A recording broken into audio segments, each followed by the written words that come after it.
I'm JP Tuesday. And I'm Kiki Cannon. As lifelong Disney fans, the work of countless talented Disney creatives have shaped our lives. Now, as the Disney catalog expands, we're taking a journey through film and television to discover if that spark that shaped us as children lives on in adulthood. Does your favorite Disney media still cast that same spell? Join us as we find out. We are Rewatching the Magic. Hi, Kiki. Hi, Tuesday. We are starting Mutant Month all month long. We are going to be dedicating every episode to Marvel's mutants in us getting hyped for the upcoming Deadpool and Wolverine movie. I am so hyped to see to see Hugh Jackman and Ryan Reynolds together as Deadpool and Wolverine on screen. But before we get there, we need to figure out how we got to Deadpool and Wolverine. It's been a while since we talked about the straight X-Men movies. I believe the last one we talked about was the original, the 2000 movies back at the beginning of the year. So we are skipping a lot to get to Days of Future Past. Because I know, Kiki, you love the Fox X-Men movies. Oh yeah, they're my favorite thing ever. Yeah, so it's kind of, it's the Fox X-Men movies is a mixed bag at best. The way I would say it is there's just as much of passable movies as there are terrible movies, and the continuity between each movie is mud. And that's me being nice. I like the X-Men movies. I'm going to say that right now. I do like the X-Men movies, but you gotta be honest here. They just throw random mutants into these movies for no reason. And sometimes the continuity between each movie is sometimes non-existent. Especially now that we are in the multiple continuity of the original X trilogy and this First Class saga. Yeah, okay, so here's the thing is pretty much everybody died in X-Men Last Stand. Yeah. They really were like, okay, we're gonna do an X-Men trilogy, and that's gonna be it. And so when they did X-Men Last Stand, they killed like everybody, including Professor X and like Magneto, and they just slaughtered the entire cast. And then they backtracked by bringing him back in the post-credit scene. Yeah, but like in a different body or something. And then they were like, well, we still want to capitalize on Hugh Jackman, so they went off and they did the Wolverine Origins and the Wolverine, which were just like prequel movies where nobody really showed up except for Hugh Jackman. And then they were, well, in between those two Hugh Jackman movies, they decided we're going to reboot this series, this mutant series, and we're going to do X-Men First Class. In the 60s, which I actually had a good idea. I actually liked that idea of doing a X-Men movie in the time of the original X-Men comics. Yeah, except they didn't use any of the original X-Men, well, the Beast. But, like, since they had already used those X-Men, they were like, oh, well, they're a different age and the whatever, and all that kind of stuff. Even though it's supposed to be a different timeline and a complete reboot, they're like, oh, let's not actually use the 60s X-Men. Let's just throw in a bunch of different X-Men. And also, let's make Moira McTaggart the most Scottish woman in the history of Scotland, a CIA agent who knows nothing about mutants. You know, the woman who knows more about mutants than anyone on the planet and also founded Muir Island, the, mutant research center. That Moira McTaggart, she's just a CIA agent now. Yeah, I hate that movie. Yeah, that was supposed to be a reboot. And then somehow, a couple of years later, they were like, what if we made Days of Future Past and we tried to reboot it by shoving all of these movies together into a single continuity that wipes out a bunch of the original movies and meshes the reboot movie into the original continuity of the ow, my brain, ow, make it stop hurting. And oh no, I've gone cross-eyed.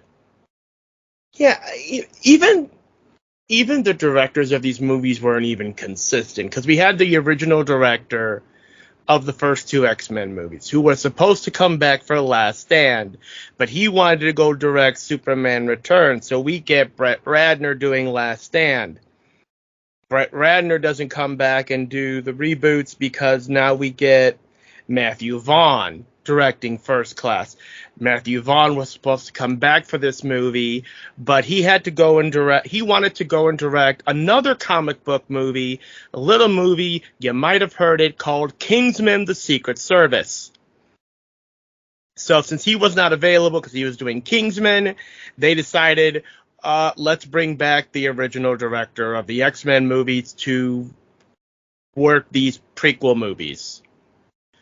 His first movie is to take his universe and try to erase the one movie he didn't direct and try to mash it all in together into this new First Class continuity.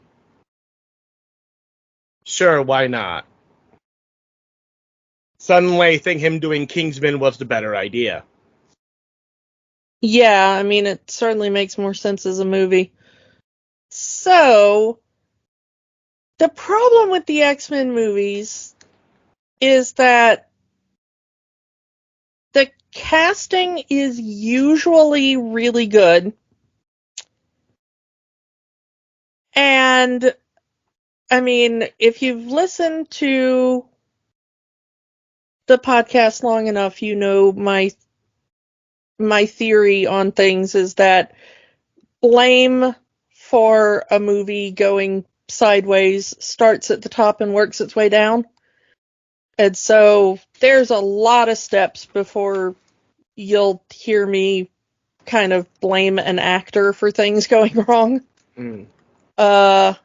So usually the actors in these films are really great and some of my favorites.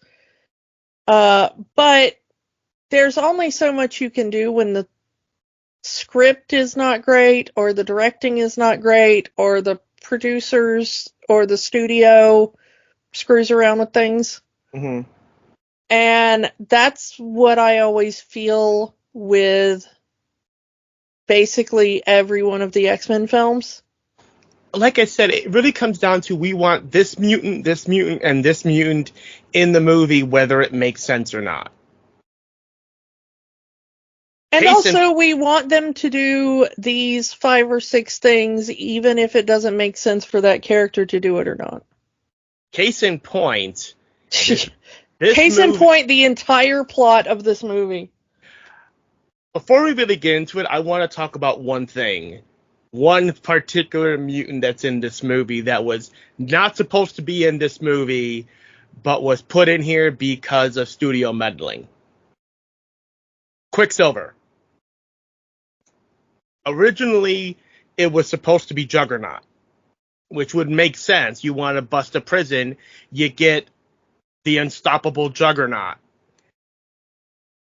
But you see, Disney was doing a movie, again, you might have heard it, called Avengers Age of Ultron. And they were going to use Quicksilver and Scarlet Witch. So, because they had shared rights, because Quicksilver and Scarlet Witch are Avengers as well as X-Men. So Fox has the rights to the characters as well, and said, well, we can have a Quicksilver too. So they had them rewrite the Juggernaut role to be Quicksilver. And that's how we get Ralph Bohner. Yeah. And weirdly, this is the only thing I'm going to give the X-Men movies, is that they actually did Quicksilver better than the MCU did. He lived, for one thing. Well, yeah, he lived. But also Evan Peters just kind of nailed that. This might be a controversial comment, but they did Speed better in this movie than they did in the DC Flash movie. That's not controversial at all. They did nothing good in the DC Flash movie. But the Quicksilver scene, the kind of famous time in a bottle scene, is really the only good scene in this entire film. And so good they try to replicate it in Apocalypse. Yeah, and that doesn't do as well. But it's kind of a perfectly done scene. It's well conceived and well filmed. Pretty much all of the effects in it were practical effects, so it holds up very well.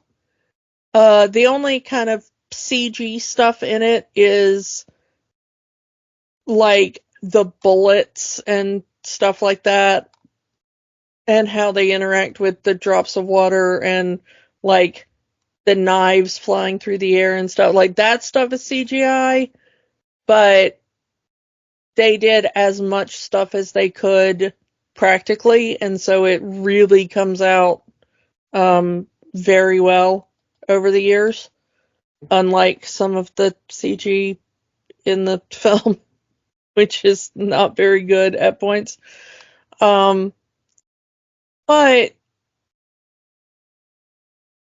it's that one bit of the film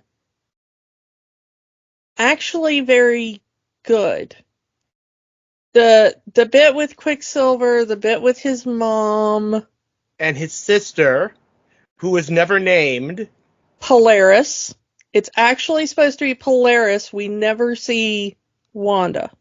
There was a cut line, apparently, in a deleted scene where the mom tells the younger girl to go play with her older sister. And that is supposed to be referring to Wanda.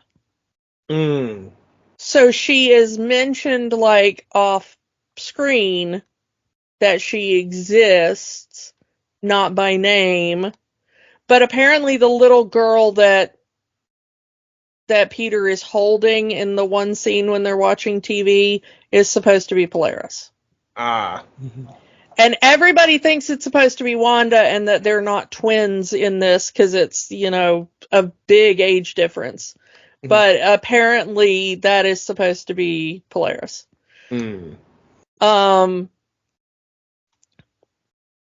But yeah, they do actually tip in this movie that Magneto is their dad. That hadn't been retconned in the comics yet.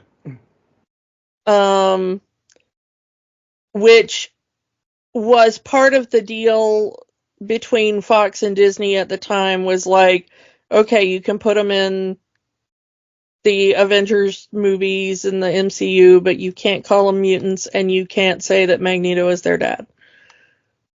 So they have to be, Miracles. Yeah. But they, but yeah, this is the only thing that the X-Men movies do better than MCU is there's the wrong Quicksilver. Mm. And that, I think, is why everybody got so mad at the Ralph Bohner thing. Is that you had a really good opportunity to kind of make that right. And instead it was like, haha, fooled you. Especially since they had already teased, that was the start of the multiverse tease. Yeah. So why not have the Fox Quicksilver just drop in? And I'm Peter Maximoff.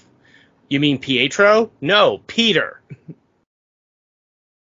Though, to be fair, Peter, as he is portrayed in the movie, would totally change his name to Ralph Bohner just for a laugh. I mean, yeah, he would. But also, I still don't like what it does to, like, what it says about their, like, relationship with the fandom. Mm. You know, like, haha, weren't you idiots for believing us, you know, kind of thing. Mm. But let's back up here, because we've kind of talked about how we got here, which is its own can of worms. Mm-hmm. And then we got to talk about the plot, question mark. Obviously, we have our hero characters. We have villains and we have antagonists, and they're not the same. Because for the first half of this movie, our villain is Mystique. For the second half of the movie, the villain is Magneto. But our antagonist is Bolivar Trask, the inventor of the Sentinels. Yeah. Now, I know I just said that usually the casting is great, and I love the actors and stuff. Here's the one thing I'm gonna have to, like, I absolutely adore Peter Dinklage as an actor. I think he is incredibly skilled. I was a huge fan of his, even before Game of Thrones and stuff. I followed his career for years before that. He is a very good actor. I think he can play a really good antagonist. I do not think he was a good choice for Trask. I think it really comes down to it was the era of Game of Thrones being the it show, and they just want a star of Game of Thrones to be in the movie to sell tickets. Yeah, I mean, and I can see that. I still don't think it was a good choice for him. Hmm. Especially since Trask had appeared in the movies before as a completely different actor. Well, and like I said, this is like a different timeline-ish, reboot-ish thing. Mm-hmm. But also supposed to be in continuity with the original X trilogy and Yeah, I don't know. But I'm not sure he was the right choice for Trask. When I think of Trask, that kind of personality is not what I think of. Mm. I don't know. I think there are other characters he could have played maybe, but I'm not sure that Trask was it. I do like some of the things that he did with the character.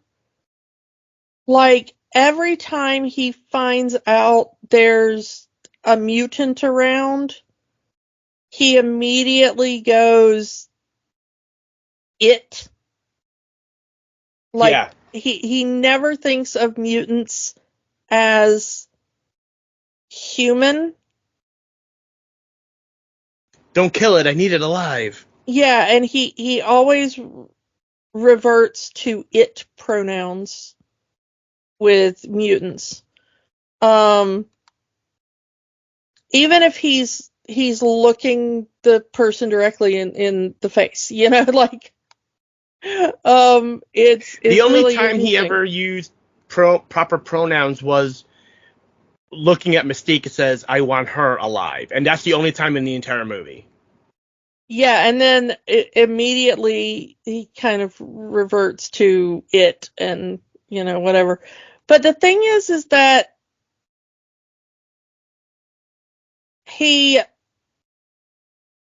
this version of Trask has a rather strange thing about, I really admire mutants because they will be able to unite humanity and whatever. And it feels a little Ozymandias from Watchmen. I was going to say Watchmen. Yeah. The best way to unite humanity is give them a common enemy. But it's not done as well. And I don't know. The way he goes back and forth between, I want to study them as a pinnacle of evolution, and I'm also kind of disgusted by them and want to murder them all, I'm not sure it really works. And I don't think that's Peter Dinklage's fault, like I said. I think it's what was in the script. Again, I'm not sure it works for me as what I think of as Trask. Mm. Speaking of, we start out in the far-flung future of 2023. Yeah. Welcome to the world of tomorrow. Well, this movie came out in 2014, so that would have been 9-10 years into the future for them. Yeah, and in the original comic, it was supposed to be the far-flung future of 2013, I believe. Yeah. So they had to change it a little bit. Because the original comic came out in the 80s. Yeah. So yeah, we have the Sentinels who now have the ability to copy powers and use powers, and we find out that 50 years ago, which would have been in the 1970s, Mystique killed Trask, which started this anti-mutant, which was the one that started the anti-mutant movement to begin with. They captured her, used her DNA to make these Sentinel shapeshifters. And in the because there are two cuts of this movie. In the alternate cut, the Rogue cut, they also use Rogue's DNA to have them use other people's powers, other mutants' powers. Yeah, to steal other people's powers. Yeah.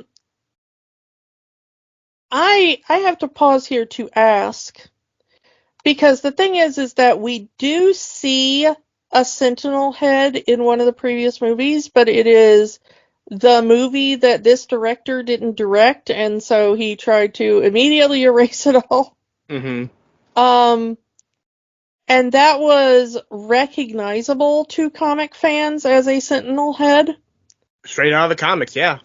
I mean, not straight out of the comics, but close enough that you'd be like, okay, they're doing Sentinels. Now, I have a question to ask.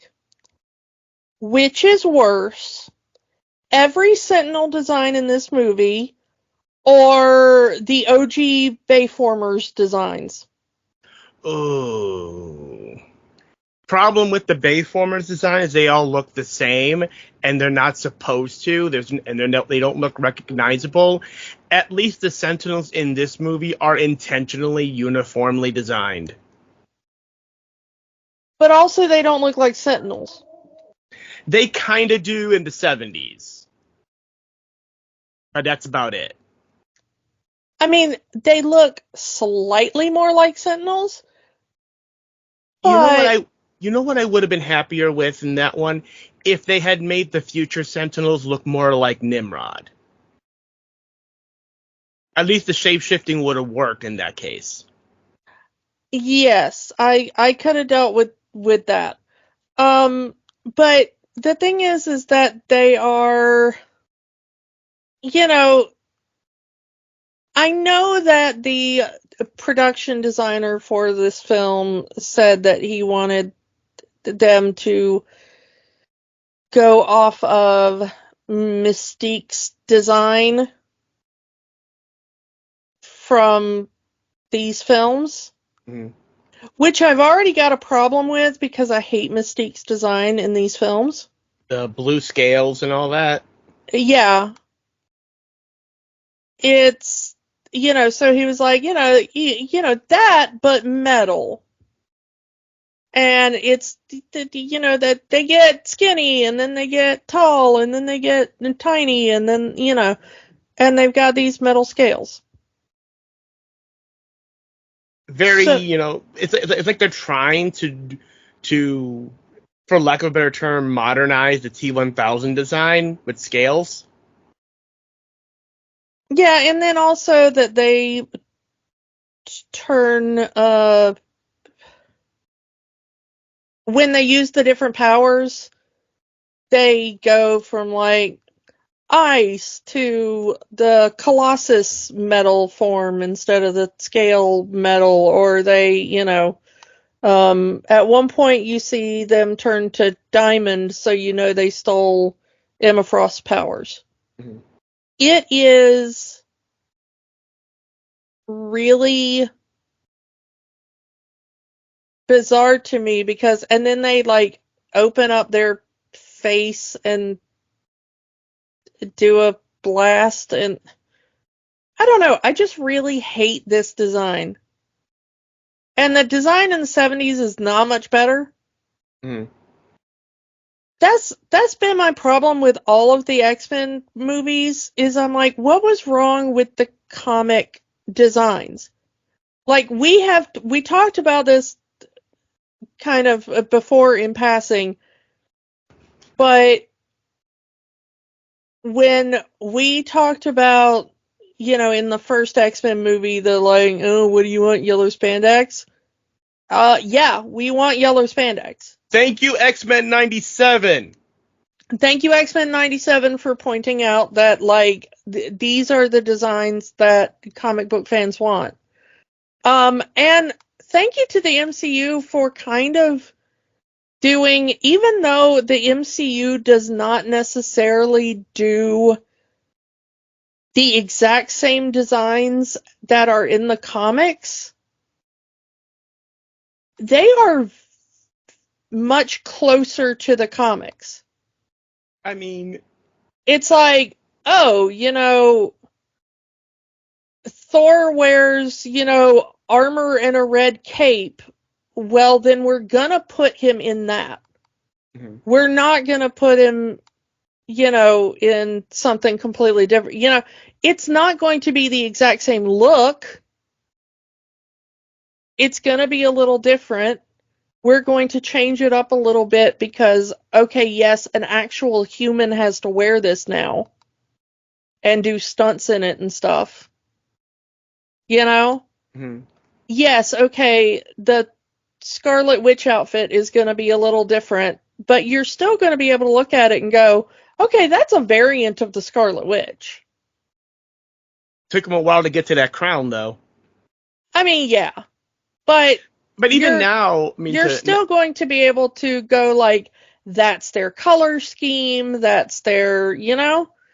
I mean, even now, as we are recording this episode, there's some behind the scenes footage of the new Superman movie, James Gunn's new Superman movie, and I've already seen complaints that it looks too comic booky. And I'm thinking, how dare the comic book movie look like a comic book? Yeah, I mean, I am very much a person who wants my comic book movies to look like a comic book. I know that that's a hot take. I think that's the damage that the Fox X-Men movies have had, this straight up fear of being a comic book movie. Hence, we have the black leather suits, and it's not really until, and they kind of tease it in First Class with the yellow and blue flight suits, but it's not really until the end of X-Men Apocalypse and that opening of Dark Phoenix. Say what you will about Dark Phoenix, and I can say a lot. They at least make the attempt to give them something resembling the X-Men uniform, even if it is the yellow and blue. Yeah. And I mean, the internet reaction to seeing Hugh Jackman in that yellow and blue costume, that really should tell you everything you need to know. Yeah. I mean, I've heard people complaining, oh, he doesn't have the sleeves on for very long. It's like, shut up or get in the yellow costume. I would have preferred the brown costume, but I'll take the yellow costume. I like the yellow and blue costume better. That's just me. But I mean, I would respect it if they did the brown and yellow. I just think it looks better on screen, Fair the blue enough. and yellow. And again, they did tease that brown costume at the end of the Wolverine. Yeah. It's a deleted scene, but they teased it. Um, but the the thing is that I think that that's the same problem with the Sentinels, is that, like, what's wrong with having the Sentinels look like the Sentinels? Mm. You know, it was, if they're supposed to be made in the 70s, make them look, you know, big and blocky and purple, you know? Mm. That's fine. Um, you can have the upgraded ones be weird, but at least give me my, you know, Mm. my OG Sentinels at some point in the movie, which they never do, and I hate that.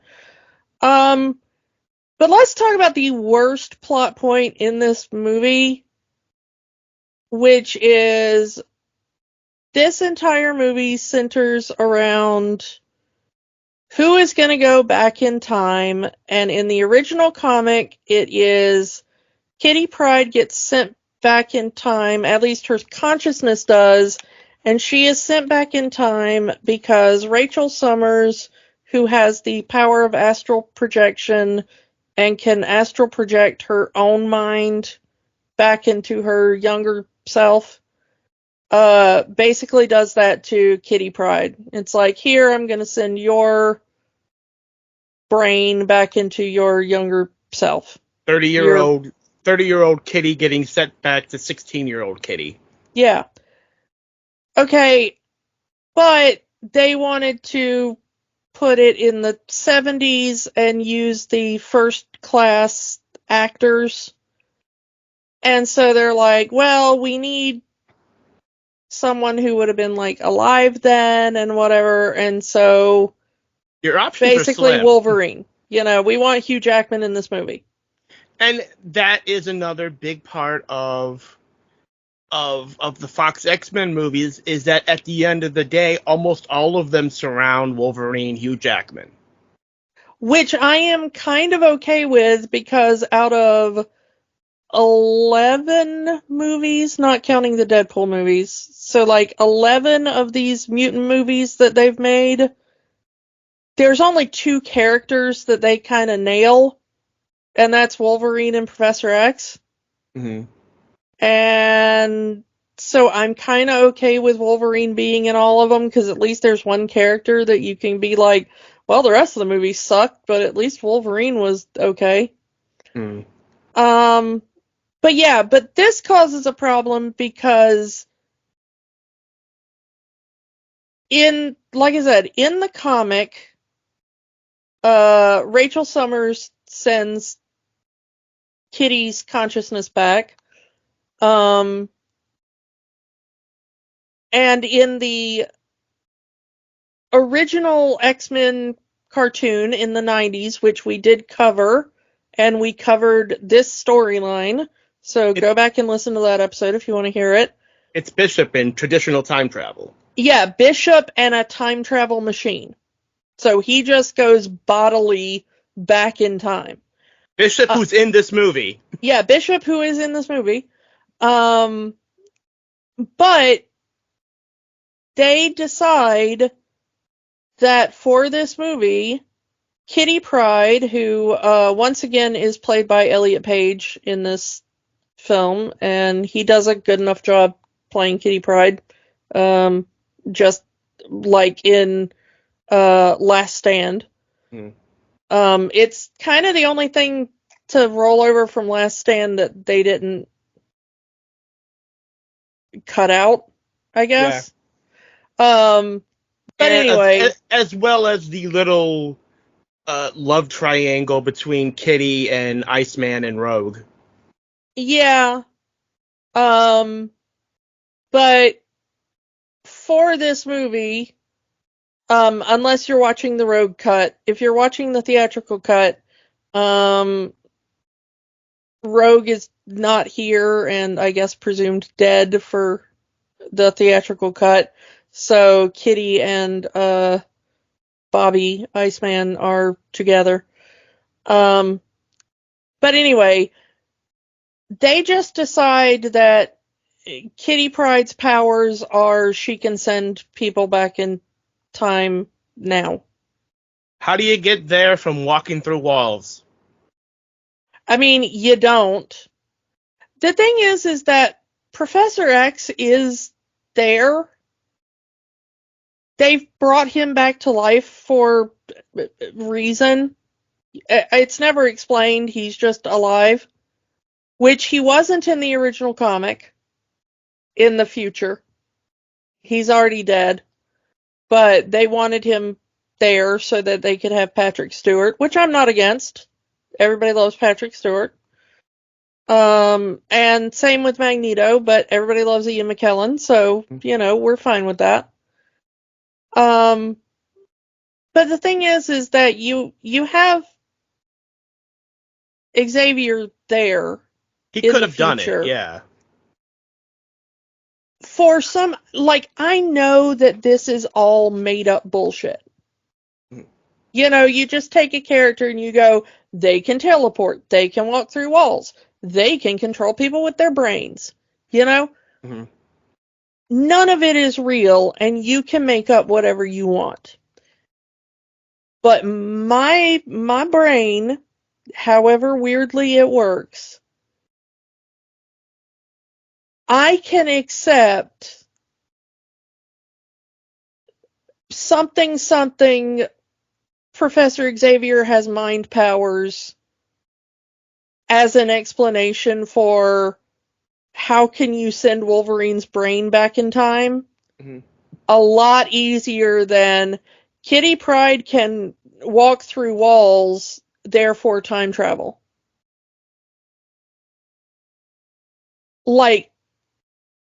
This part of the plot made so little sense to me when I first saw this movie that my brain just rejected the entire film. I was like, how is this part of Kitty's power set? When did this happen? Why did this happen? And my brain just shut it off. I was like, this is not a possibility. I will not accept this. Check, please. Thank you. Goodbye. Mm-hmm. Whereas if you'd had Professor X just like, hover chair over there and be like, yeah, none of you knew it, but I can send people's brains back into their former selves in the timeline, I'd have been like, yeah, he's got woo-woo mental powers. Sure, let's add that to the list. I don't know why that's how my brain works, but it is. Because that's basically Rachel Summers' skill set anyway. Mm-hmm. It's like she can do stuff with her brain and also some time travel that we threw in there because it was convenient one time. And as a comic reader, you're like, yeah, sure, whatever, that makes sense. If only they hadn't killed off Jean and Scott so they can have a kid. Yeah, so you see what I'm saying? I'm like, if you're gonna resurrect Professor X for no reason anyway, the only point of Kitty Pryde in this movie is to sit there and hold her hands on the side of Wolverine's head. Easy check for Elliot. Yeah, I mean, Elliot got the best role in the movie because he just got to sit there and be like, oh, here, Hugh, let me hold my hands next to your head.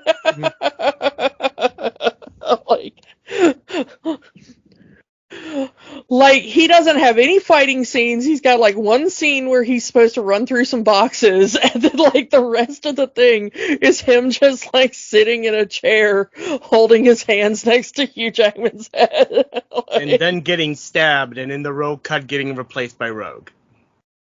Yeah, so, like, but, like, as far as, like, Kitty's power set goes, like, the only reason I have Kitty Pryde in this movie is because, like, comic book readers will be like, hey, she's the one that went back in time in the original one.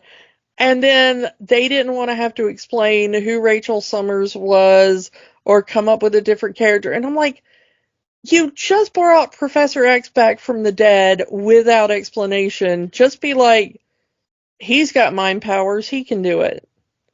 And Patrick Stewart has to sit in that chair the entire time anyway. You have Bishop in this movie! But the thing is that if you... I mean, here's the thing, is if you send Wolverine's body back, then you've got two Wolverines running around Washington, D.C. Okay? Yeah. And that's how Bishop time travels, is that Bishop has to go back as a body, Mm-hmm. He just teleports his body back in time.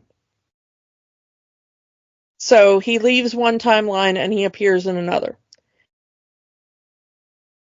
But if you send Wolverine's mind back in time, then you don't have like, oh, be careful you don't run into your younger self, Yeah, Back to the Future style. Yeah. Plus, at least they do explain it, that, Kitty cannot send someone back any more than a few days or their mind will break. And that's how they figure out it has to be Wolverine, because his mind can heal just as fast as it can be broken. Yeah. I kind of like the Wolverine's like, oh, well, my mind is toast anyway, so, like, let's do that. The guy whose brain is already Swiss cheese. Well, and also, there are only a certain number of X-Men who are still alive in the, 2023 of the movie that would be alive in the 1973 that they need to go back to. And one is in prison, and one, it doesn't have their powers. Yeah. I mean, when we go back in time, we see that Professor X has been taking the mutant cure. It is a reference because that was what Beast was working on in the first film. That's how he got furry at least in this timeline. He wanted to in create a First cure. Class. Yeah, he wanted to create a cure, and it ended up accelerating his mutation rather than suppressing it. But he seems to have perfected it now that it can make him look human, but was using it to repair Charles's spine, and as a side effect, removed his mutant powers. Don't know how that works, but it's a movie. Don't ask too many questions. Let's talk about who's still alive in the future. Yeah, it's Logan, it's Magneto, it's Professor X. That's it. Everyone else is dead. Yeah, and the thing is that they wanted, you said earlier, they love just like shoving mutants in, whether it makes sense or not. And they have some mutants that we've seen before. They do have Colossus in there, who we saw before. Iceman is back because we saw him before. Later on, Storm shows up. Halle Berry coming back. Yeah, for a very small role. She was supposed to have a larger role, but she got pregnant, I think, during this film. The interesting part, of course, is the mutants they just dropped in. Now, Bishop makes sense because Bishop is kind of always in these timelines. When it's a time travel story. Let's use Bishop.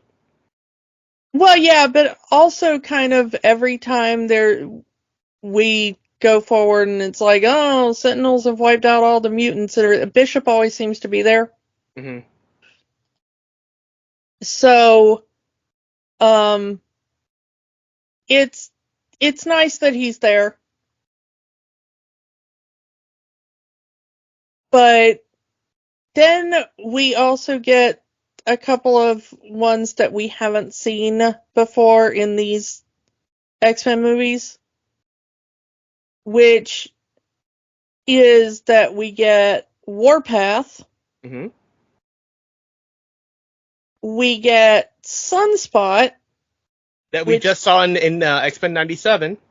Yeah, which I didn't remember he was in this because I didn't know who he was in this, and they don't actually really give these characters names at any point. So he's just a guy that runs around shooting light, which is kind of a lot of mutants. He does turn into fire too, so that's also a lot of mutants, to be honest. True. So I didn't really remember him being in here or know who he was, because to me, when I saw him in X-Men 97, I was like, oh, who's this guy? And I didn't remember that Blink, the other one that's in here, was in here, because I associate Blink more with the first thing that I kind of remember her in, which is The Gifted. Which, for those of you who missed that one, was a Fox X-Men TV series, which is in an alternate timeline from all of this stuff. Some of the same creative people, but much better. Like, I was kind of into that, and it got canceled after 2 seasons, and that made me annoyed. It's on Hulu. If you want to give it a watch, I would recommend it. I wish it would have gotten like a proper ending. But Blink is a major character in that, and that's kind of how I remember her. So when I saw this, I was like, oh, that's supposed to be Blink, isn't it? And They do call her that in the movie. yeah, but when they like zoomed in on her face and it had the little, diamond and stuff and the little scar on her eye and stuff like that, I was like, okay, that is supposed to be Blink. I did like the way they showed Blink's powers, like that was really well done. Mm-hmm. But yeah, that to me was kind of, it had been basically since this movie came out, since I had seen the movie. Mm-hmm. So I was kind of shocked to see both Blink and Sunspot in this, because I had forgotten that they were in this at all. Mm-hmm. But yeah, so Kitty Pryde somehow gets the power of time travel and sends Wolverine back. And they're told that, like, Mystique, who is Jennifer Lawrence in this film. Right at the start of her rise, because in between First Class and Future Past was the Hunger Games, and that really made Jennifer Lawrence a star. And now that Jennifer Lawrence is a star, they decide that we need to expand Mystique's role because Jennifer Lawrence is a star now, and we need to compensate for that. Oh, Rebecca Romaine, you deserved better. Well, I mean, this is only like 10 years after the First Class, so it makes sense that she'd be the one playing Mystique. Mm-hmm. I mean, more of how they treat Mystique in the First Class movies after Jennifer Lawrence star gets on the rise versus how they played Mystique in the original trilogy being played by Rebecca Romaine. How she's either having a weird voice or mute. Yeah. But now she gets full-on soliloquies because, yes, Jennifer Lawrence is a great actor, Oscar award-winning. But again, this is right at the start of her rise. So you're going to want to take that brand new star, fresh off the Hunger Games, and give her everything. I understand that. Good call.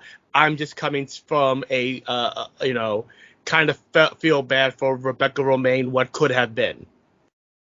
Well, I'm liking her on Star Trek right now, so I'm thinking that she's doing all right.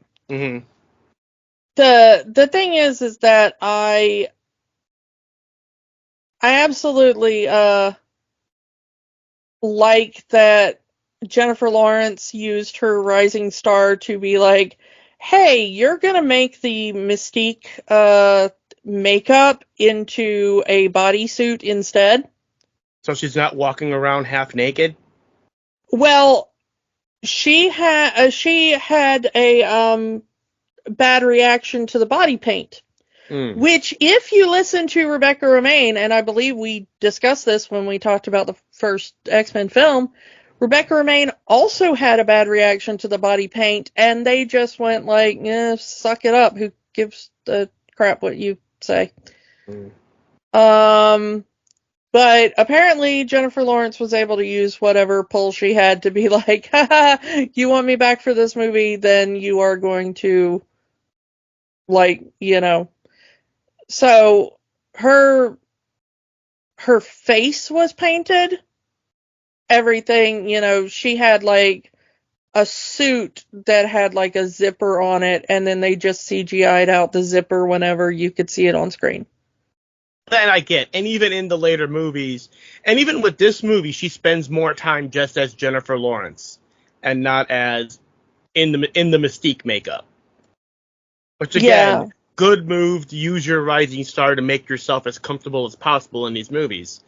I am all for comic accuracy, but I would rather have these actors be comfortable.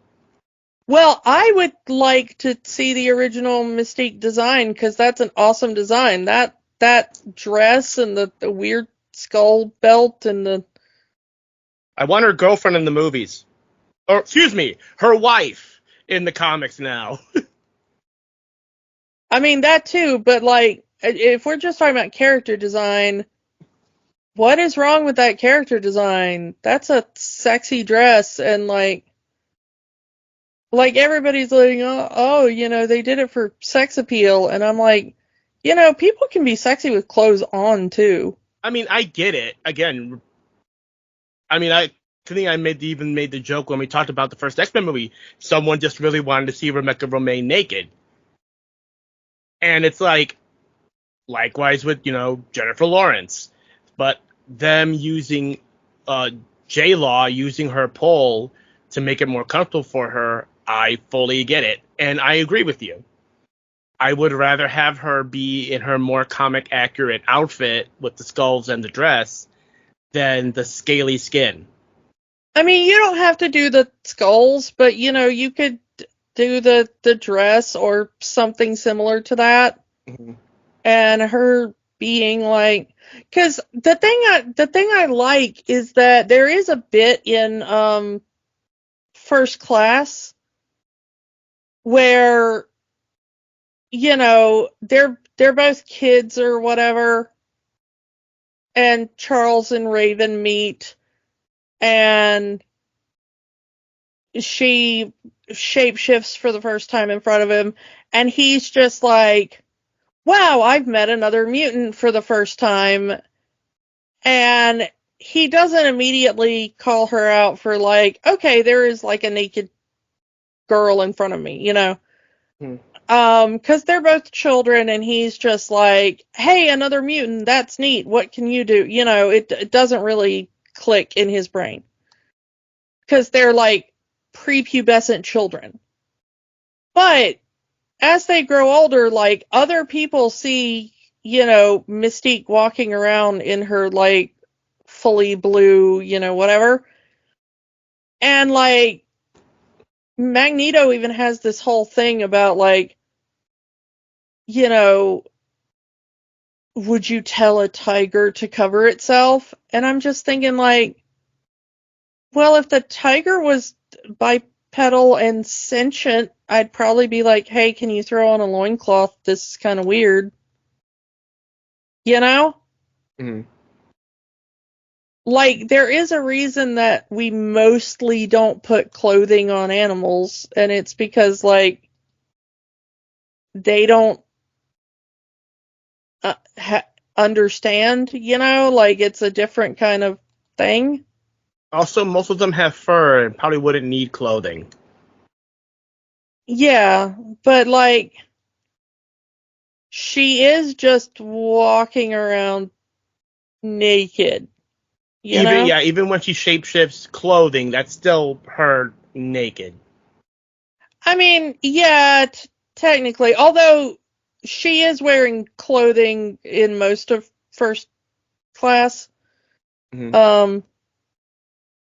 And then she's just blue underneath it. But the thing is, like, the only one that has, like, a normal reaction to, like, can you please put on some clothes is Charles at one point, who goes, like, hey, put on some clothes. And she's like, that's not what you said when you first saw me shapeshift. And I wanted him to go, like, I was 10 and I was kind of just shocked by the fact that I had just met my first mutant.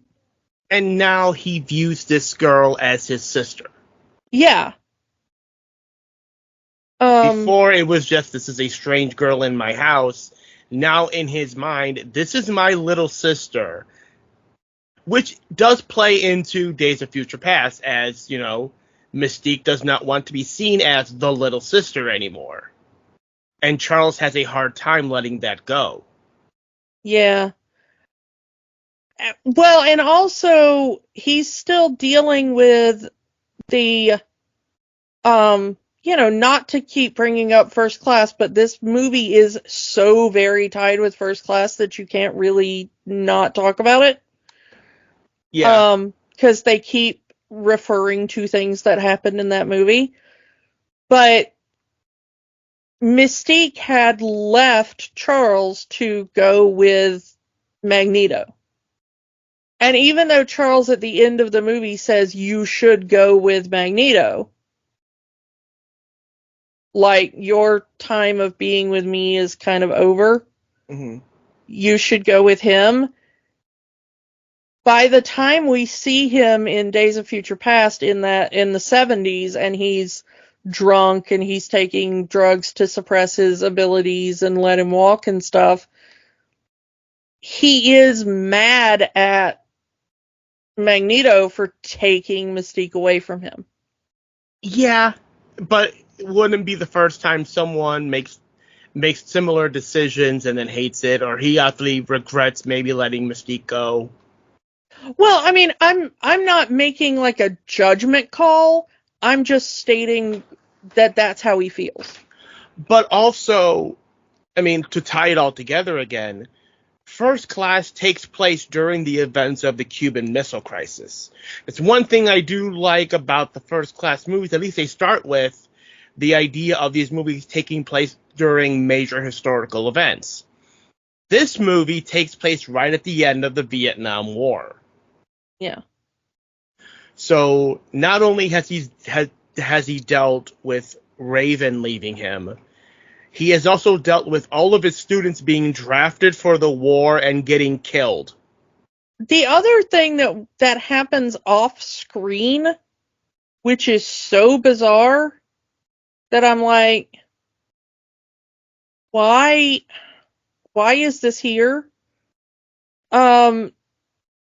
Is Magneto is imprisoned underneath the Pentagon because they think he killed JFK. How can a bullet bend in midair, back and to the left, back and to the left? Yeah. Going on that conspiracy. And I do like how he says, I was trying to save him. He was one of us. Kennedy was a mutant. There is an interview with the director of this film in which he says that Kennedy's mutant power is supposedly hypnotic charisma. That would explain kind of how JFK was kind of beloved at the time. So that is supposedly... You know, let's forget Kennedy's supposed mob ties. But, well, maybe he hypnotized the mob. Who knows? Fact check. I mean, it certainly explains Marilyn Monroe. Yeah, it's true. That's one of the weirder parts of a very weird movie. Mm-hmm. And I think it's just because they were like, oh, we need some reason why Magneto is in jail. Okay, sure. Don't know how that happened. Also, like, how did a bunch of humans take him down? Yeah, how? Because Charles definitely wasn't part of that task force. Yeah, they said he says that they took him down before he could save the president. And he was trying to save the president. They took him down and he got shot. Which implies that it also implies another conspiracy theory that the JFK assassination was planned. I don't know if you've heard that conspiracy theory, because I have. I mean, I've heard pretty much every one of those conspiracy theories, but yeah. That the government planned to kill him because of his quote left-leaning views and whatnot, and so the possibility of the U.S. government finding out that the president was a mutant and setting up his own assassination, and then taking down someone who was trying to save the president. Again, this is all my headcanon. This is not mentioned in the movie at all, but it kind of makes sense. Yeah, but when we get there, it's like, well, Wolverine's got gotta tell Beast, like, hey, we're gonna be friends in the future when you're a different actor, and same thing for Xavier. Although he's already met Xavier at this point. Yeah, they do reference their meeting in first class. Yeah. Like, I'm Charles Xavier. I'm Eric Lencher. Go F yourself. All right, Yeah. then. He's able to convince Charles because he is able to tell him something that Charles has never told anybody at that point, but will tell him in the future. So he's able to say, like, yeah, I know where Magneto is. I know uh, we gotta go find Quicksilver. We gotta have the best scene in the movie. And then they just let him go. Like, Yeah, can you imagine how quick this movie would have gone if they kept him as part of the plan? I get yeah. that he's technically supposed to be a teenager in this part of the movie. I get that. Because he's still living with his mom. But, imagine how much the rest of the movie would have been easier if you had Quicksilver and his powers. I will give it, when we talked about the original film, I talked about how much I hated um, that I felt like they got the character of Magneto wrong. Mm. Magneto gives his powers to Rogue and makes her do stuff because he's like, well, the mutants are going to need me to lead them. And I argued that Magneto is such a true believer in the mutant cause that if he thought putting a bullet in his own brain was the way to mutant liberation, he'd do it without a second thought. Mm. And that he would sacrifice anything he cared about up to and including himself for that. And I will give this movie credit that I think they got Magneto's character closer to correct in this, because they break Magneto out and they're like, this dude's got memories of the future, and he's like, things are gonna go to crap, and it's all Raven's fault because they're gonna get a hold of her DNA and, make a weapon that can kill us all. And Magneto goes like, well, that sucks, but the way to prevent that is to remove her from the equation. And in doing so, gives the government what they want. Her blood. Well, yeah, I mean, he realizes that he screwed up later and he apologizes for it, but my point is that, like, there are two people he cares about on the planet, and one is Charles and one is her.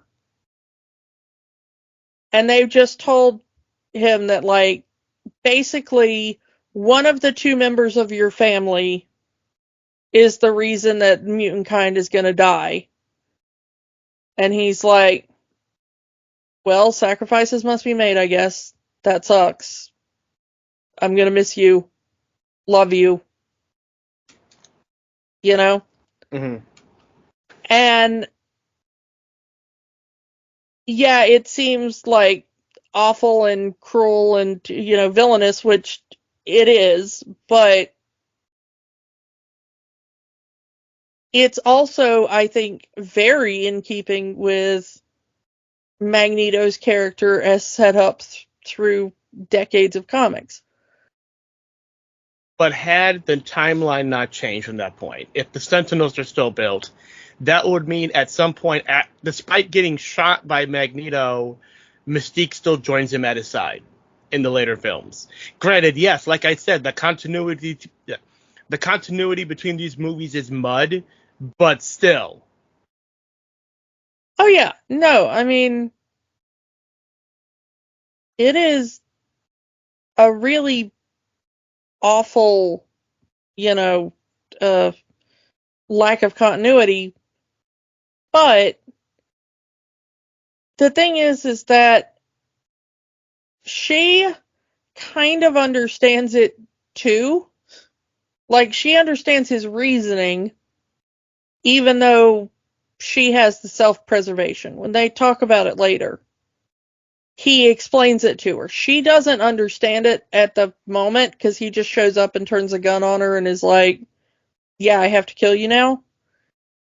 But when they meet in the phone booth later, he explains it and she's like, okay, I still want to live, so it's not like I'm going to let you kill me, but I do understand why you did what you did.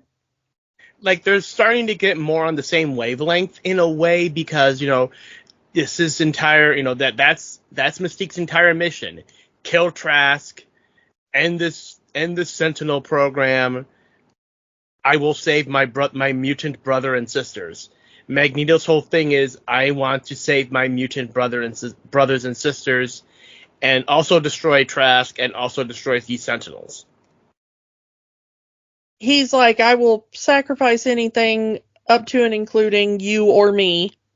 And she's like, I will sacrifice anything except me. I would like to live. Thank you very much. Mm-hmm. And so they're going about it in a different way, but she does understand the logic and what he was trying to do. And she's like, okay, I did not have all the information you had. And now that I do, slight change of plans.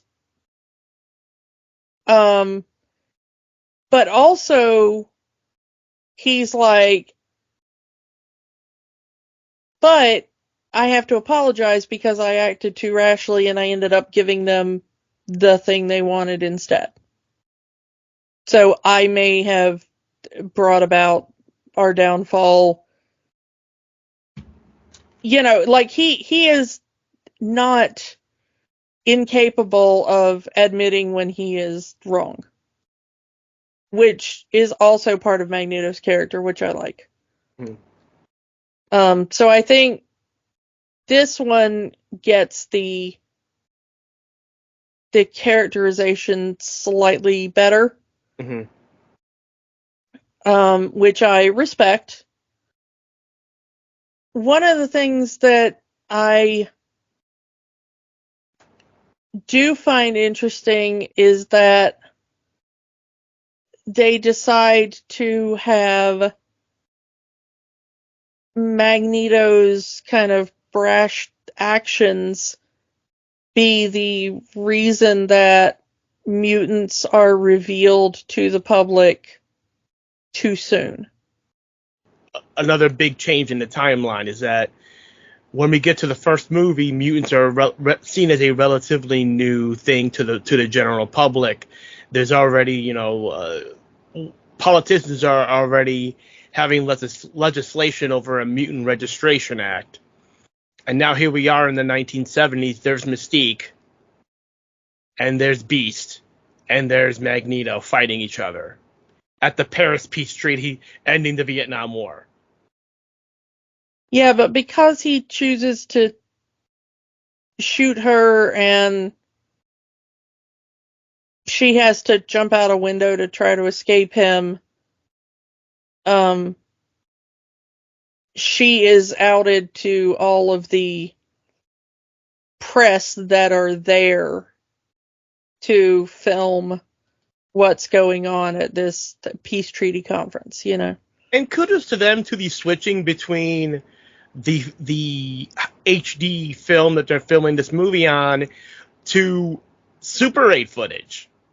Like, they made Super 8 footage of this event for this movie with the same shutter sounds, and I kind of like that aspect. Like, there's just someone there with a Super 8 camera filming this, and you switch to their point of view of them filming Mystique with a Super 8 camera.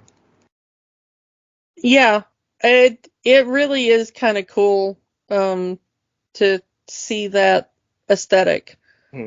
But with, mutants. And of course, Beast goes after her and ends up in his blue form. All the while, Logan is getting massive PTSD because who was at the peace treaty but William Stryker, the guy that was in the movies anyway, is the head of the Weapon X program who gave him the adamantium skeleton to begin with. Yeah. And that's one of the things we got to talk about because in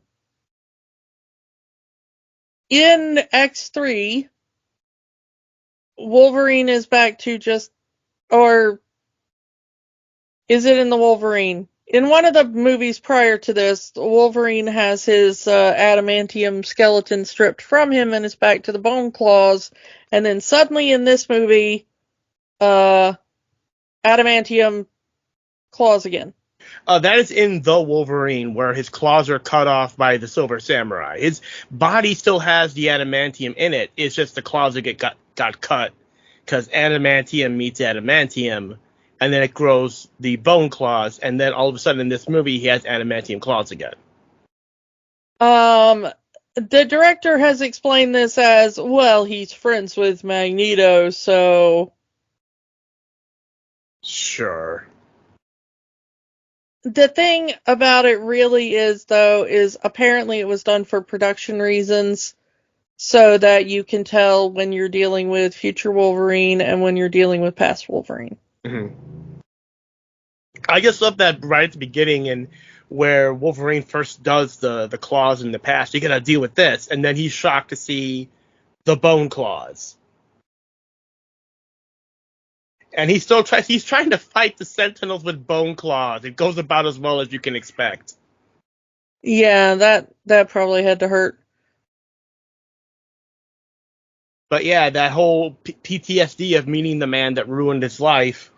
Yeah, Wolverine in a bit of, again, the whole point, as Kitty reminds him, you have to keep your mind calm so you can stay connected to the past. So seeing the man that ruined his life is making that mind not so calm, and he ends up cutting Kitty, and she's bleeding. In the theatrical cut, she keeps on going like nothing's happening, even though she's bleeding out. In the road cut, Kitty's dying. We need someone to take her place. Do you know anyone that could take her place? Yeah, let's go find Rogue. And I understand why the Rogue scenes were cut. Number one, it's a second prison break scene that we already had earlier in the movie. Do we need two? And number two, the scenes don't really add anything. Yeah, we get Iceman getting killed off earlier in the movie, but it's just here's Rogue taking Kitty's place. She sits next to Logan. She's doing what Kitty's doing. She says, "Hello, Logan," and then Logan wakes up, Rogue? But there's not much difference after that point. Like, even if you compare both of the endings of the movies to each other, it's the same scene. The only difference is they're replacing Kitty with Rogue. So I can understand why it got cut, but in that Rogue cut, they explained that they were experimenting on Rogue as well. So it's not just Mystique's DNA in the Sentinels, it's also Rogue's, which does explain the Sentinels a little bit more. Yeah, that they can steal powers, and then apparently they work on some kind of hive mind, and so they can transmit between themselves, like how to use powers. And also that they can use Mystique's powers to shapeshift, between the powers they've stolen using Rogue's powers. I will say we will have to resurrect, at least for the Rogue cut of this, we will have to resurrect our designation of coitus boy for Bobby here, because in the Rogue cut, Kitty is losing strength and dying because of the wound she gets from Wolverine's claws. And they're like, and we don't know how much longer she can hold on, and nobody else can do what she can do. And Bobby's like, well, Rogue could. And they're like, okay, but like Rogue's missing, so she's probably dead for a long time now. And he's like, oh no, she's being held in Cerebro, and I just didn't tell you ever. And I'm like, yeah, what now? Because they can't. It's now a government safe house. They can't break in. But Charles says, oh, I mean, that's my house. I know how to get into. I've been getting in and out of that house my whole life. I know secret entrances that they don't know. Which is how they get in. But you're not even gonna be like, okay, she's alive, but like we just can't get to her. Like, I think everybody in this group is used to making sacrifices Mm-hmm. and understanding that there are things that you can't do. Mm-hmm. I'm not sure that it's like, oh, I didn't tell you because you'd want to mount a suicide mission to go get her back or what, because I don't think we're at that point in our resistance or whatever. I think we're just trying to stay alive. Mm-hmm. But for goodness sakes, man, like you're just not gonna say anything about your ex-girlfriend? Was it really that bad of a breakup? I mean, he's with Kitty, so I don't know. What a douche. Yeah. So and it does end up becoming a suicide mission anyway, because like Bobby dies. Well, yeah, but I mean, maybe that's just payback for not telling anybody about her for so long. Yeah, it's true. Another part of the road cut, I want to get into the road cut a little bit more. There is a misconception of the road cut in that they cut Rogue scenes to give Jennifer Lawrence more screen time. I can understand how someone could think that, but the thing is, they cut an entire subplot of this movie featuring Jennifer Lawrence. In the road cut, Raven comes back to the house after Charles uses Cerebro to find her, gets his powers back, tries to convince her, hey, don't do this. You don't want to go down this road. It's going to only end in disaster for you. He's trying to help his little sister as best as he can. Because in his mind, in his heart, Raven is still his sister. And he wants to protect his sister because that's what brothers do. So Raven eventually does come back to the house, meets up with Beast. They have their little moment, rekindling their little romance from First Class. And their romance in First Class ends because, like we've mentioned already, Beast does not like being a mutant. He creates a serum to suppress his mutation, and he has that conversation with Raven in First Class. Don't you want to be beautiful instead of what you are? Which pisses off Raven, justifiably so. I mean, okay, let's put it this way, like there is that scene in First Class where she asked Charles, like, basically, like, if we didn't grow up in a situation where we considered each other siblings, basically, would you date me? And he's like, yeah, you look really pretty or whatever. Mm-hmm. And she's like, no, would you date me if I was in my normal form? And he's like, what, like blue? And I'm like, yeah, blue and looking like a naked Jennifer Lawrence. I don't think anybody's going to have a problem with that. And then to hear that from Hank as well, I think that kind of hurts her the same, if not more. And then I'm sorry, like, I'm not sure there's going to be a person on Earth that actually has, like, sexual attraction to women that's gonna be like, would would you like to sleep with Jennifer Lawrence? And they go, yes. And it's like, but what if she were blue? And they'd be like, pass. You know? As a heterosexual male, it's blue or not, yeah, Jennifer Lawrence, I would. She is a baddie. I would. You know, it's one of those things. It's like we talked about in the Shape of Water thing. Mm-hmm. You know, it's like there are people out there looking for their monster boyfriend. I mean, There are people out there that would be like, "Oh, you look like Jennifer Lawrence, but you are blue, or your skin is green, or you have an extra finger. I don't care. You still look like Jennifer Lawrence." How many people were simping over the ghoul in Fallout a few months ago?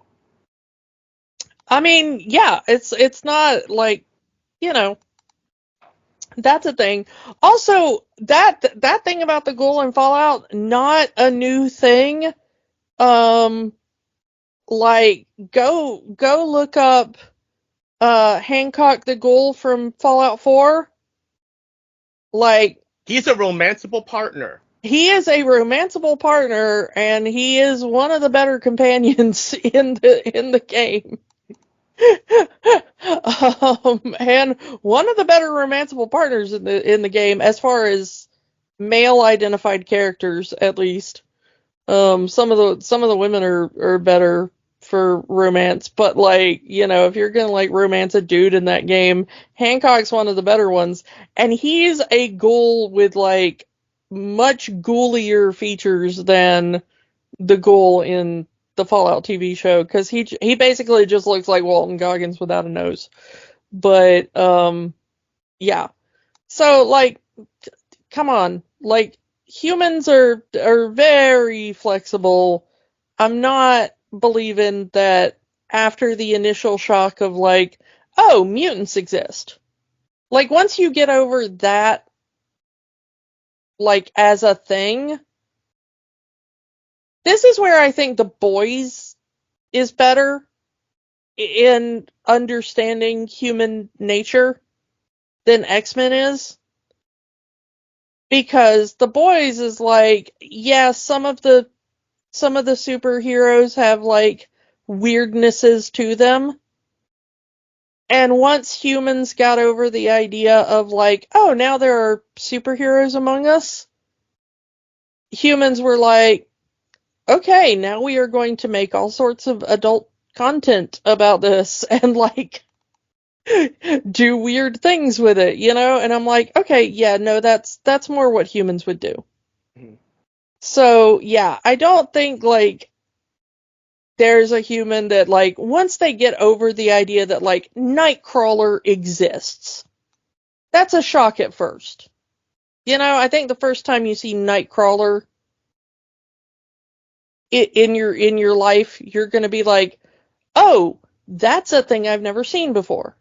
Blue elf man with a tail. Yeah, you know, I think coming across Nightcrawler, if you're not expecting it, that would be very shocking to an average person. But once you get over the idea that like, okay, this is a thing that exists in my world now, I think you'd be like, okay, I'm kind of chill with this. I think a lot of people would just be like, okay, that just exists now. Humans are very adaptable. It's one of our greatest strengths and one of our greatest weaknesses. So I've always found the idea of like, yes, there are going to be bigots in the X-Men universe. That's always going to be. I mean, we see that in our own world.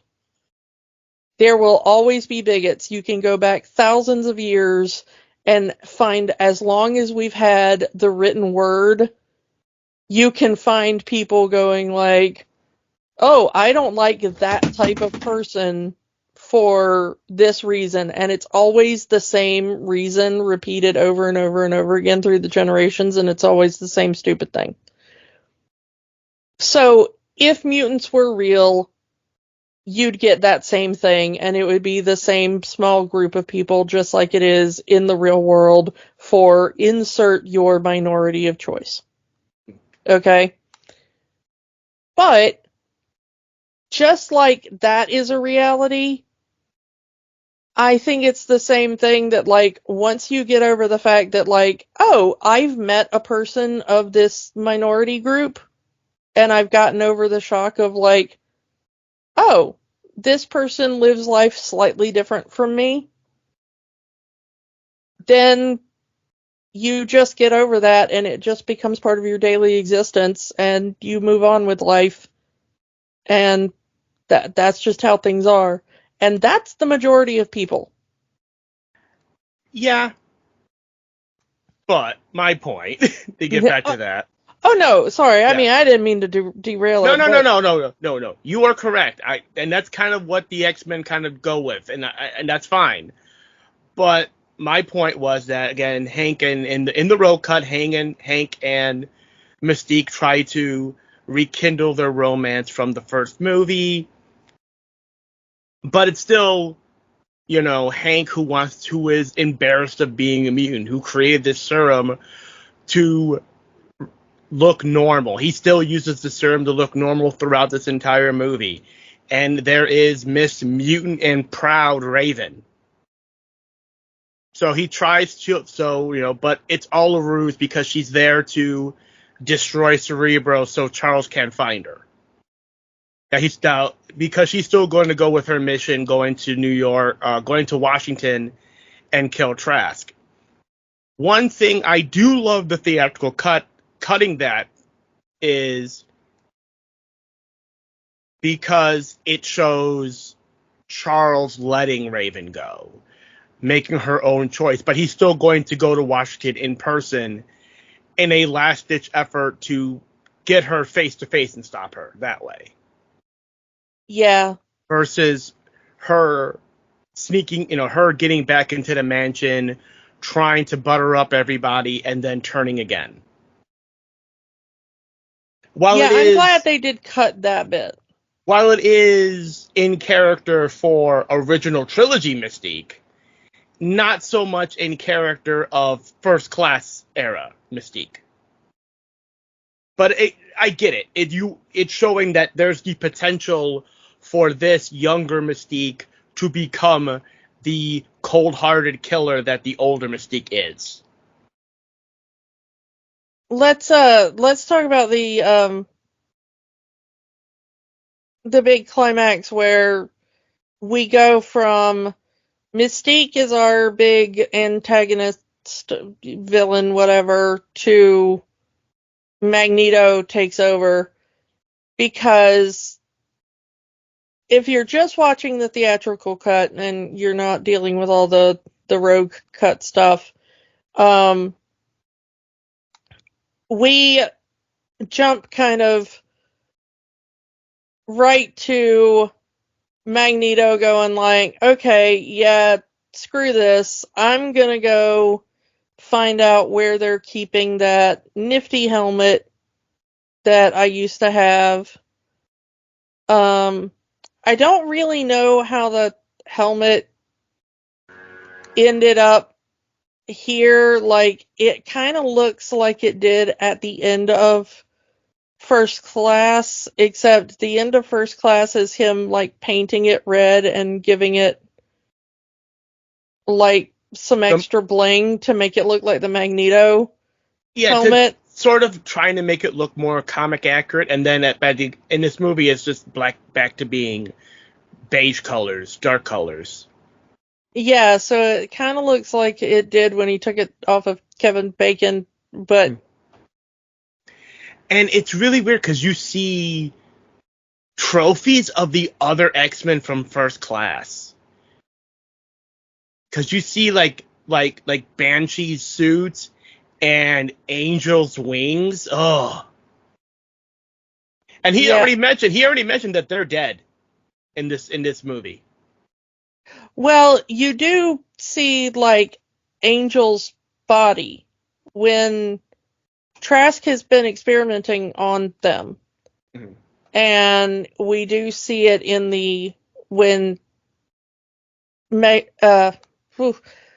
do see it when Mystique disguises herself as Trask and breaks in to the archives.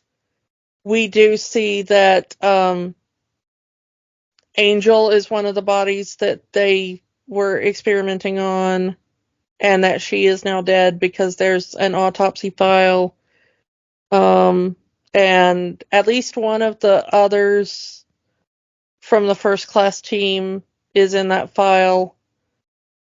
I think Azazel or whatever his name is. Yeah, and they also Eric also mentions that Emma is dead. So it's all the names of all of the characters from the first movie. Where were you when they needed you? They're all dead. And we get confirmation with these autopsy photos and their stuff being used as trophies. But I like that the coin is also there. Yeah. It's kind of easy to miss, but it's there. But yeah, he grabs the helmet so that he can have protection from Charles.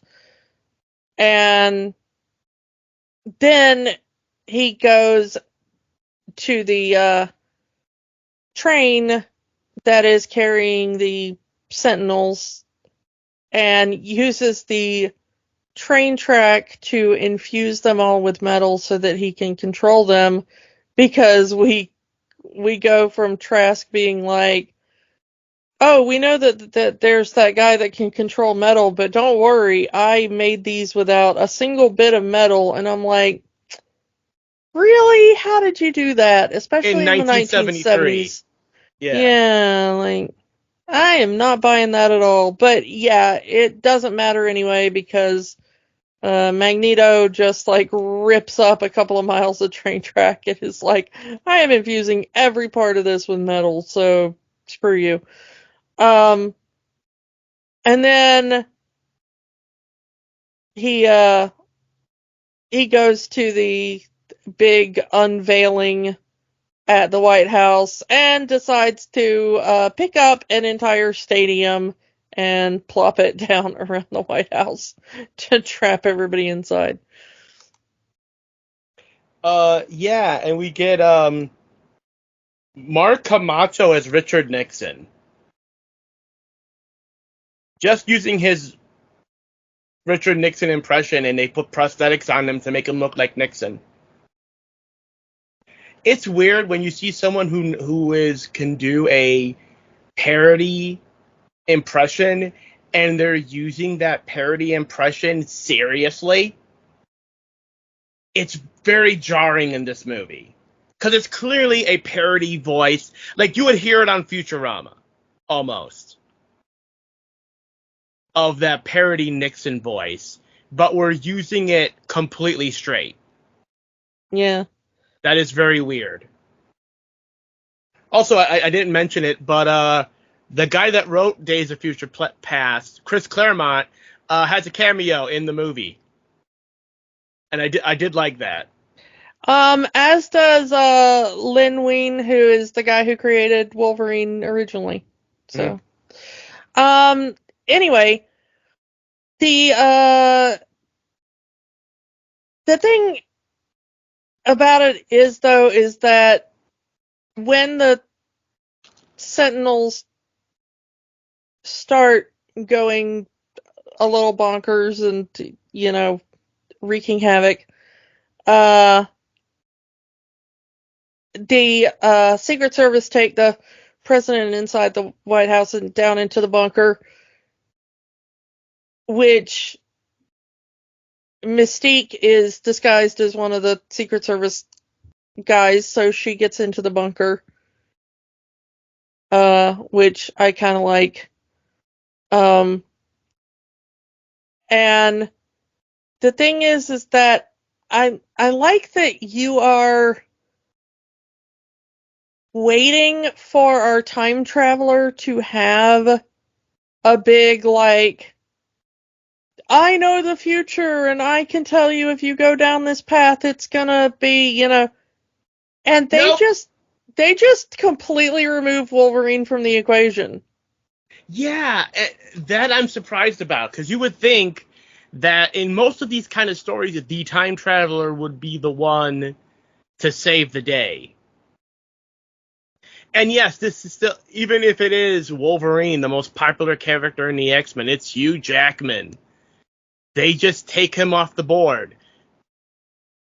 Magneto just puts a bunch of metal into his body. Geez, that's going to happen pretty soon.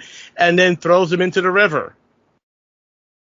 He doesn't show up for the rest of this scene.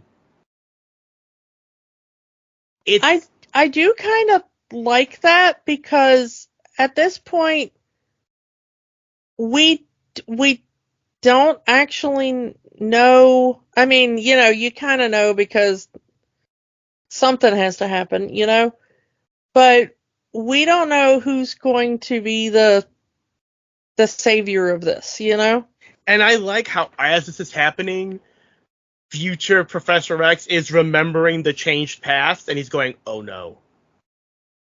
So it's like the past is changing in real time, and Xavier is remembering it. And he just looks over to Magneto, and Magneto looks at him. It's like they're both remembering these events as they are changing in the past.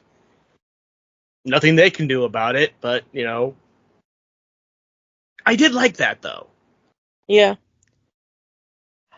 Yeah, once everybody's kind of neutralized, because Beast is kind of fighting a Sentinel, and Xavier is pinned under a bunch of, debris and can't move.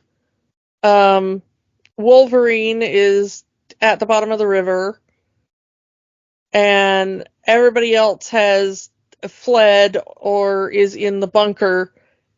Is maybe the coolest thing that Magneto does, which, they just had him move an entire stadium.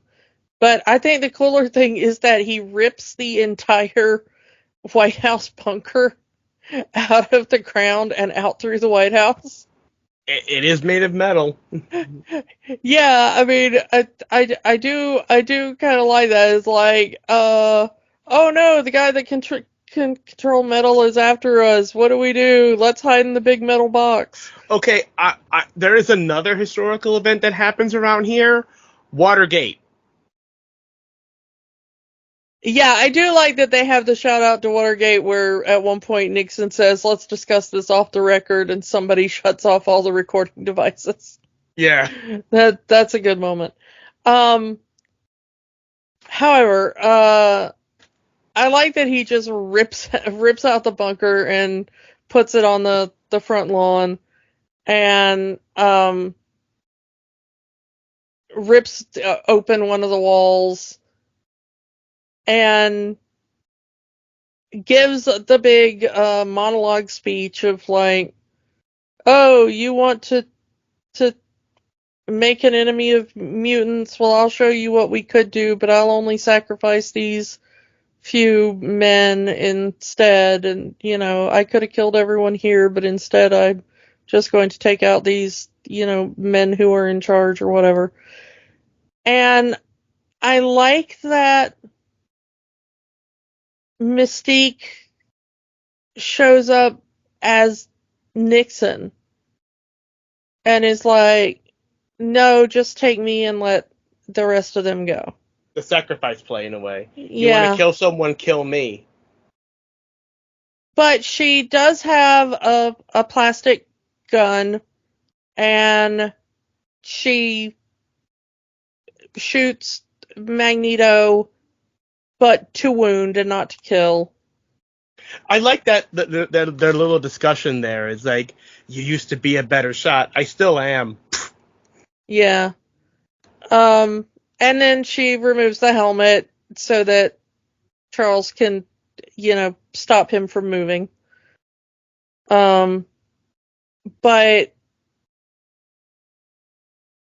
she wants Mystique wants to kill Trask still. She still sees him as the problem here.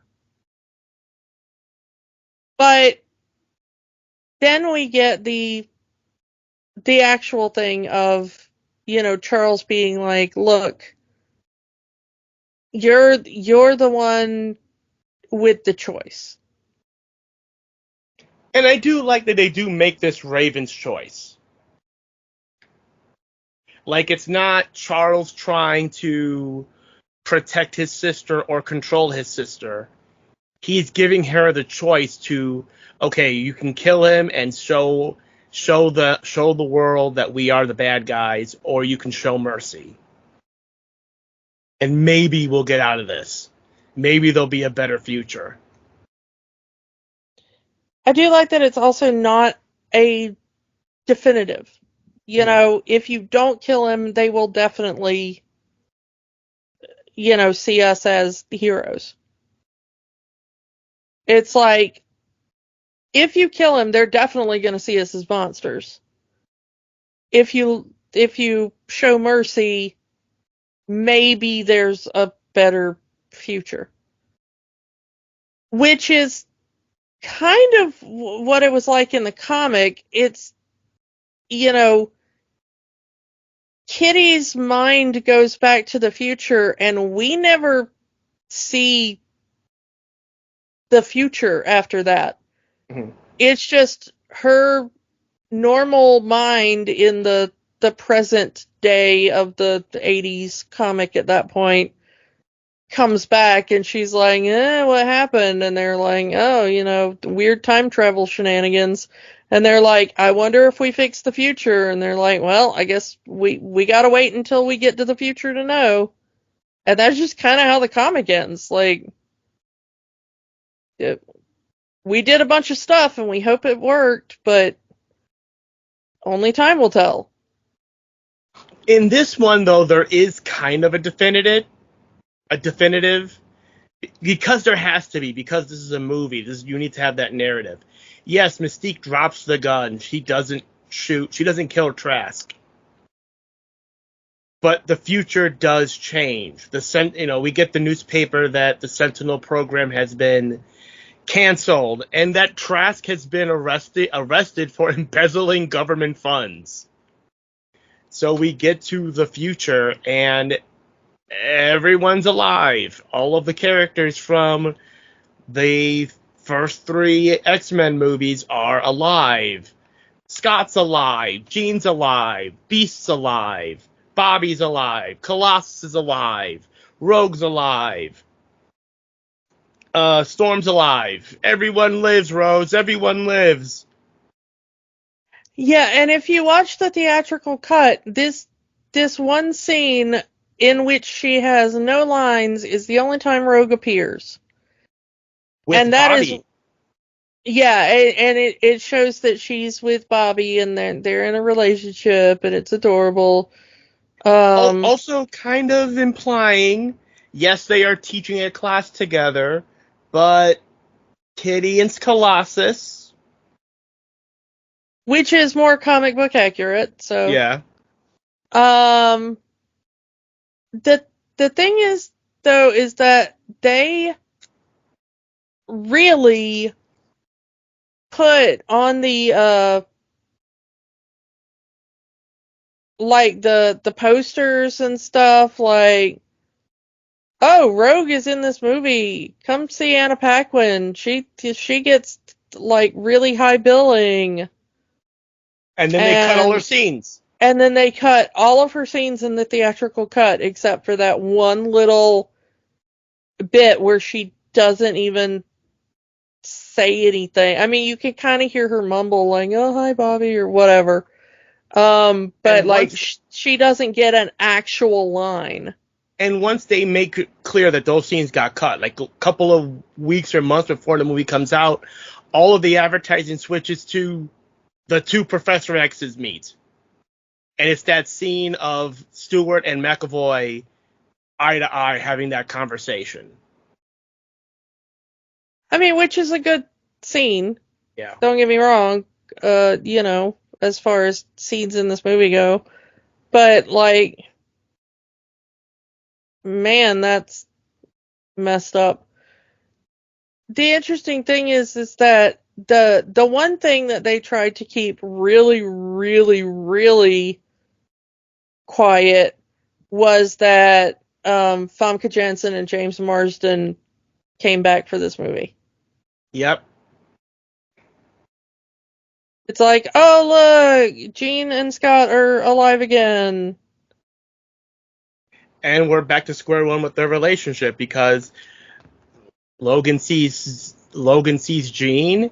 Jean goes, "Hi Logan, how you doing?" And he goes to caress her face like they're in love or something, and then Scott goes, "Hey, what are you doing to my girl?" So we're right back to square one in their relationship in the first movie. Some things never change, I guess. Yeah. But I do like the bit where you find out that Wolverine is supposedly the teacher of history, and then he's like, "Oh yeah, I need help figuring out history," and the professor's like, "Oh, okay, you're back. Okay, this is the point where your brain finally caught up with that. Fun." What do So you like, remember? so like, 1973. yeah, so like the only people that apparently really know what happened are Professor X and Wolverine. Hmm. Which And explains why they're still together in Logan. yeah. And the thing is that because of the events of this movie, like most of the original trilogy, I guess we could call it, timeline has probably been erased. At least the third one. Well, definitely the third one, but probably the second one, because Jean dies in the second one. Mm-hmm. So at least maybe large chunks of the second one. There's going to have to be large chunks of the first one that are going to have to be different because according to the first one, you know, there's bits where like mutants are meeting for the first time that is retconned in First Class. So if First Class is now the official canon, then parts of the first movie are going to have to be completely retconned, you know? So we're not entirely sure what parts are staying and what parts are not, you know? Hmm. And then because they filmed two different endings of Wolverine getting pulled out of the water in 1973. One where it really is Stryker pulling him out of the water, which would explain how he ended up in the Weapon X project. And one, which is what's used in the theatrical cut, where it's Mystique. That I don't like, and that does not make sense. Yeah, which is confusing and does not really make sense. So does this mean that the Origins film is now a different timeline? Where is the TVA? I mean, granted, we're going to see the TVA. Well, yeah, I mean, that's that, why we wanted to do this movie, is because this is probably going to become very important. I hope so.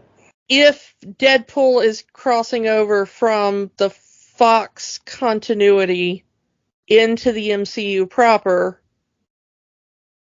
then what, if anything, might get brought with him? Yeah. We don't know. I mean, we're not going to know until the movie comes out. And there's still that MCU X-Men movie. that is, as far as I'm aware, starts filming next year. Well, I mean, that's the thing, is that this Wolverine Deadpool movie is probably supposed to clean that up so that they can make that movie make sense. Yeah. We do have the post credits sequence, which is technically we have two, because if you watch the road cut, there is a mid credit scene. It is just Trask in prison, and he's somehow, for some reason, he's in the same prison Magneto was in, which means he's in the Pentagon. Why? I don't know. But this is just a normal human dude. He doesn't have any powers. Why is he in the ultra security prison for Magneto? But if you watch the theatrical cut, there is the post-credit scene. We're in ancient Egypt. We see a mutant erecting pyramids as followers chant his name, and he has blue skin, and he's standing next to 4 men on horses. I don't know. At this point, I am very much, and I hate to say this, but I'm gonna say it for, I mean, spoiler alert for X-Men 97, I guess. Stop, or you mute it for a minute and a half, if you care. But I'm kind of sick of trying to make fetch happen with Apocalypse. He was never one of my favorite characters, even when I was watching the cartoons as a kid, which was my entry into X-Men. And then, I read the comics as I got older and things like that, But, like, Apocalypse has never really been my favorite storyline in X-Men. But everybody else seems to go nuts for it, and I'm like, why? I don't get the appeal, and everybody keeps trying to make it happen. And I mean, he was a hell of a final boss in Marvel vs. Street Fighter. I mean, yeah, like, okay. Oh, on that, I'm so happy they're re-releasing the games. The classic Capcom fighting games are getting re-released. We just found that out a few days ago. I am so hyped for that. Yeah, no, I mean, that's good. But yeah, I mean, the post-credit scene, and they're like, yay, Apocalypse, and I'm like, do we have to? And then he becomes freaking Ivan Ooze for some reason. Yeah. Yeah, that's X-Men Days of Future Past. Kiki, in your opinion, does Days of Future Past, the movie, X-Men movie, does X-Men Days of Future Past have the magic? No, none of the X-Men movies have the magic. Please stop asking me this question. I did not hate this movie. I think it kind of does have the magic. Again, if you view these X-Men movies in a bubble, without the connections to the comics, without the connections to each other, without the connection to your brain, these movies aren't too bad. This is actually one of the better X-Men movies, at least to me. I like the scene with Quicksilver. Fair enough. I mean, that's a good scene. It was well filmed. It was well thought out. Evan Peters was really well cast as Quicksilver. I would like to see him be Quicksilver again. And not Ralph Bohner. But yeah, I will say that Days of Future Past has magic. I will say that. And that leads us to next week. We're going to be talking about Kitty Pryde some more, because we are going to go all the way back to the first attempt at an X-Men animated series. We are looking back at the original X-Men animated series pilot, Pride of the X-Men, and maybe some other early X-Men animated stuff. So next week will be kind of a history lesson on animated X-Men, as we had recently watched X-Men 97. So let's kind of show where the early days of animated X-Men started. So come back for Pride of the X-Men next week, and we will talk to you all next time. Bye. Bye. Don't let the magic stop here. Join our conversations on Facebook, Instagram, and Threads at Rewatching the Magic. We are on the X formerly known as Twitter at Rewatch the Magic, and new episodes are available every week at rewatchingthemagic.podbean.com. Remember, the magic is for everyone. It only stops if you let it. Podcasts are fun, but there's work to be done. We encourage you to get involved. Here are some organizations we support. The American Civil Liberties Union fights for the constitutional rights of all Americans. Find them at aclu.org. The National Network of Abortion Funds helps people find access to safe abortion services. Their site is abortionfunds.org. The Trevor Project provides a 24/7 crisis helpline for LGBTQ youth and education services for schools on LGBTQ issues. They can be found at thetrevorproject.org. Or find a way to help in your area.